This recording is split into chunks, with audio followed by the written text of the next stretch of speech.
और से भैया का हाल है? बस काका कजूना ने खेत में बैठे है, फसल में कहूँ कीड़ा लग रहा है, कहूँ घास है रहा है, दवाई मिलना रही, ढंग की खाद मिलना नहीं रहो।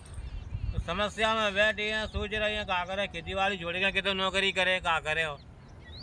देखो, खेती नहीं छोड़ना है, खेती ते बढ़िया को काम ना है। अच्छा, खेती ते बढ़िया को व्यापार नहीं है। थोड़ो नेक अपने खेती में बदलाव करने। कैसा बदलाव करना है? बदलाव ऐसो करने के यूरिया डीएपी के चक्कर में मत रहो। यूरिया डीएपी के चक्कर में जो खेत से बड़े खराब है गए, इनमें केचुआ खत्म है गए, जो छोटे छोटे सूक्ष्म जीवाणु होते हैं वे खत्म है गए, और दुनिया भरे के रोग खेती में आ रहे हैं। और खेती के संग संग अपन लोगों में बहुत सारे रोग आ रहे हैं, डायबिटीज, सांस, दमा, कैंसर, पेट की समस्याएं, ये सारे रोग कायते उत्पन्न हो रहे हैं। जैसे अपन यूरिया डीएपी डालता है, फिर अपन दवाई डालता है, तो दवाई को ज़्यादा उपयोग अपन करेंगे तो जो अनाज अपन खाएंगे तो अपन बीमार होंगे। तो सबसे पहला काम अपने जो करने का, अपने मिट्टी की जांच कराने। जैसे ही तुम्हारे खेत खाली अब की होए, पहले तो कराइयो मिट्टी की जांच। मिट्टी की जांच कैसे करानी है? मिट्टी की जांच ऐसे कराने कि अपने खेत के चारों कुन्ने से थोड़ा अंदर जाके एक भी आकार का गड्ढा बनाइयो। बा गड्ढा में से मिट्टी लियो, सब गड्ढों में से 5-6 गड्ढों में से मिट्टी लेके बिने मिला के और 4 हिस्सा करने।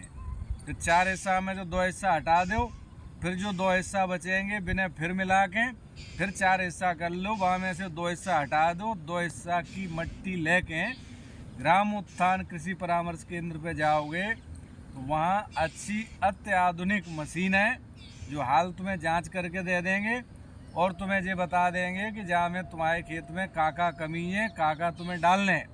तो मिट्टी जांच करा के अगर अपन खाद डालेंगे तो उतनी ही खाद डालने पड़ेगी जितनी खाद की आवश्यकता है। दूसरों, अपने एक बदलाव और करने।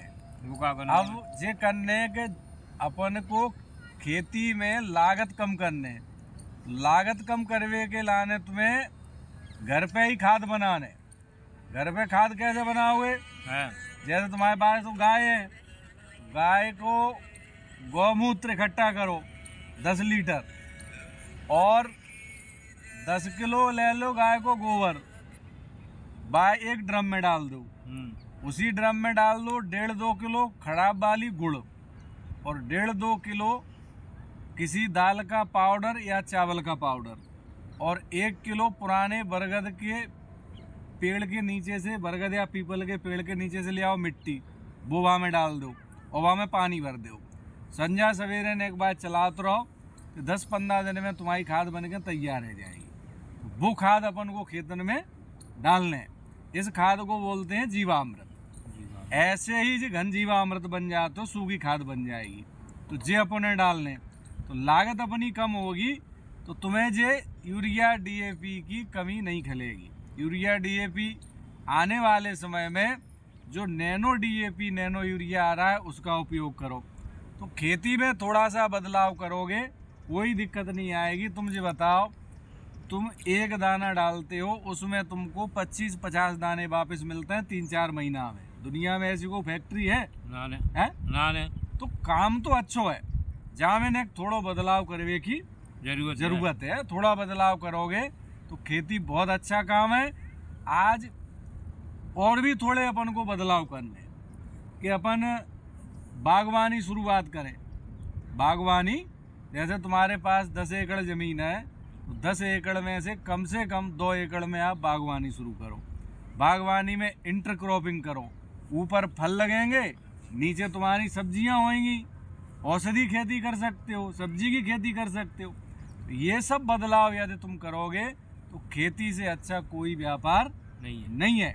इसलिए जो दिमाग से निकालो कि खेती छोड़ के नौकरी करेंगे, खेती करेंगे, समय के अनुसार बदलाव करेंगे।